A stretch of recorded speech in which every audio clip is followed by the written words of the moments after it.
ಗಂಗೆ ಚ ಯಮುನ ಚೈವ ಗೋದಾವರಿ ಸರಸ್ವತಿ ನರ್ಮದೆ ಸಿಂಧು ಕಾವೇರಿ ಜಲಸ್ಮಿಂ ಸನ್ನಿಧಿಂ ಕುರು.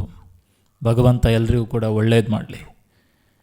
ತುಂಬ ಬಾರಿ ಯೋಚನೆ ಮಾಡ್ತಾ ಇರ್ತೀನಿ, ನಾವು ಯಾರನ್ನು ನಮ್ಮವರು ಅಂತ ಅಂದ್ಕೊಂಡಿರ್ತೀವಿ, ಲೈಫಲ್ಲಿ ಇವರಿದ್ದರೆ ನಮ್ಮ ಜೀವನ ನಡೆಯುತ್ತೆ ಅಂದ್ಕೊಂಡಿರ್ತೀವಿ. ಅಂತಹ ವ್ಯಕ್ತಿಗಳಿಂದ ನಮ್ಮ ಜೀವನಕ್ಕೆ ನಂಬಲಾಗದಂಥ ಹಾಗೆ ಮರೆಯಲಾಗದಂಥ ನೋವಾಗುತ್ತೆ.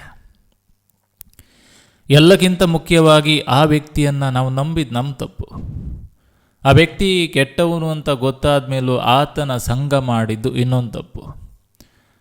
ಬಹುಶಃ ನಾವು ಯೋಚನೆ ಮಾಡ್ತೀವಿ, ನಮ್ಮ ಮಾತುಗಳಿಂದ ಆದರೂ ಅಥವಾ ನಾವು ಹೇಳುವಂಥ ಒಂದೊಳ್ಳೆ ಮಾತುಗಳಿಂದ ಆತ ಬದಲಾದರೆ ನಮಗಷ್ಟೇ ಸಾಕು ಅಂತ ಯೋಚನೆ ಮಾಡ್ತೀವಿ. ಆ್ಯಂಡ್ ಒಂದಂತೂ ಸತ್ಯ, ತುಟಿಗೆ ತುಪ್ಪ ಸಬರಿ ತುತ್ತಿಗೆ ವಿಷ ಬರೆಸೋ ಜಗತ್ತು ಇದು. ಹೆತ್ತ ತಂದೆ ತಾಯಿನೇ ವೃದ್ಧಾಶ್ರಮಕ್ಕೆ ಹಾಕೋ ಕಾಲ ಇದು.